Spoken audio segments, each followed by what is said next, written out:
show here with the head coach of Sacred Heart Football, Mark Nofri. And, Coach, it was a tough one. 23-20, Wagner defeats you on a game-winning field goal, a 45-yard field goal by Brian Malley. But to your credit, in the fourth quarter, things weren't going your way through three quarters. You guys rallied back with 17 unanswered to tie it. Is there something you can take out of that going into this week? Yeah, you can take the fact that our kids played, real hard when they got down and they came back and showed resiliency. And again, we talked about it as a team, and they know what they did wrong, and they know, the mistakes they made came back to haunt us, and we dug ourselves in a hole. When you dig yourself in a hole against a good football team, you're going to have a hard time getting out. And we almost pulled it out, but obviously we didn't play 60 minutes of four quarters of Sacred Heart football that we've been playing. And, we take from the fact that it was a learning lesson. You don't like it to be a loss in a learning lesson, but it is. And I think our kids will bounce back great this week, and we'll look forward to Saturday. That's a great segue, because this is the first time, and this is the good news because of the good season you're having, the first time all year that you have to bounce back from a loss. And there's no time to really dwell on it. CCSU is coming in this Saturday. So what is the message to the guys this week after winning 5 in a row to start the season? How do you bounce back after a tough loss and get focused on Central? Well, we, again, talking to the kids yesterday and after the game on Saturday, that, it's just a speed bump in the road. And obviously we're faced with some type of adversity that we haven't seen yet this year. And our thoughts are to come back to work today, get ready to go, have a great week of practice, learn from our mistakes last week and the things we did wrong for the first three quarters, and focus on the positives. And obviously it's a positive atmosphere, positive attitude. We can't do anything to change it, so there's no sense dwelling on it. And just get ready to go and have a good week of practice and take our frustrations out this Saturday.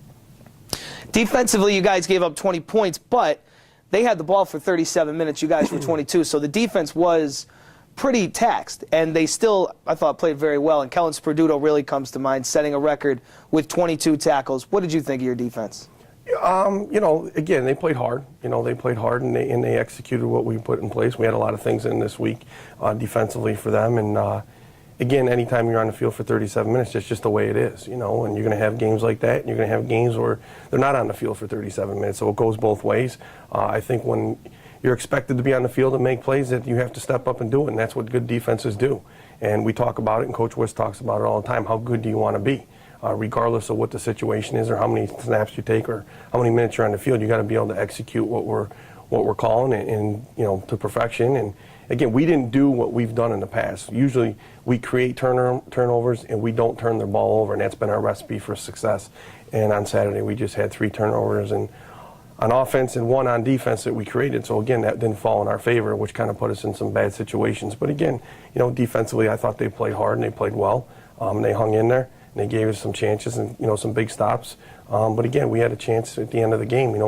They got the ball and had a chance to hopefully go 3 and out or keep them from getting in score range, but we did. We gave it up there. So again, there's some positives and some negatives. The good thing is, like I said, they played hard. They executed the game plan, and even though they were on the field for 37 minutes, they got to be able to step up and make plays. Well, then at the end, they give you a crazy look, and they go with a new quarterback, Kramer Berg. I don't know if there was an injury to the starting quarterback or what, but we were all kind of surprised to see this Kramer Berg coming in. Stats read that he went 1 for 2 all year. He has taken 2 snaps. And he goes 3 for 4 down the field, does his job, and throws the ball a tight spiral, hit his guys right in the numbers a couple times, 31 yards, and puts them in position to get that field goal. But how surprising was that to see him come into the game at that spot, 2 minutes remaining in regulation? It is, with that type of situation, with that time left on the clock. But again, the kid that was in there before, was a good athletic quarterback, hurt us more with his legs than he did with his arm. And they, took a shot with the kid that could throw it a little bit better. And maybe, again, I don't know what they do, during the week of practice or what their thoughts are on their quarterbacks, all 3 of them. But obviously the starter was, more detrimental to us with his legs. And this kid, obviously, they felt gave him the best chance to get the ball down the field with only 1 minute and 50 seconds left. Well, obviously you wanted the W, but there were a lot of people in the house the other day, and they were treated to a very good college football game. It comes down to the final seconds of the game, and as I say, I know you want the win, but can you just talk about the atmosphere and what it meant to set a record? More people than ever before coming to Campus Field, more than 4,200 people in attendance for the game. Well, it was great to have that kind of support, and it's deserving for the kids. I mean, they worked so hard since January to change things around here and change the makeup of the program and get us into a winning situation, a winning attitude. And, we've been on the road 3 out of the first 5 games. To come home for parents' weekend or, family weekend and then have that many people come, it was just great for our kids. And it was a great atmosphere. Again, I wish every Saturday at Sacred Heart could be like that. And I appreciate, even the faculty and the staff here, along with the students coming out and supporting us along with families. But it was great, and I know our kids were excited about it. They were talking about it all week. They were actually down in the dining hall this week trying to hand out flyers and get more students involved. But if every Saturday at Sacred Heart could be like that, that would be a great place. Well, they'll have the opportunity. You're back at home this Saturday, and it's against the CCSU Blue Devils.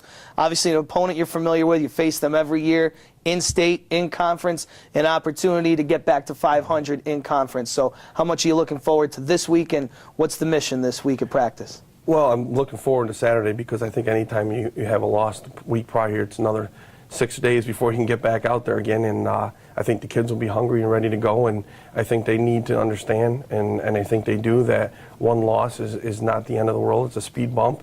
We need to put it behind us and move on and focus all our attention right now on CCSU. Like you said, big game in conference. We always have good games with them. And hopefully they can get back on track. And like I said, they're resilient, and they showed it in the fourth quarter the other day, and hopefully this week they'll bounce back like nothing happened. Great. Good stuff, Coach. Good luck this week, and looking forward to Saturday. Thank you.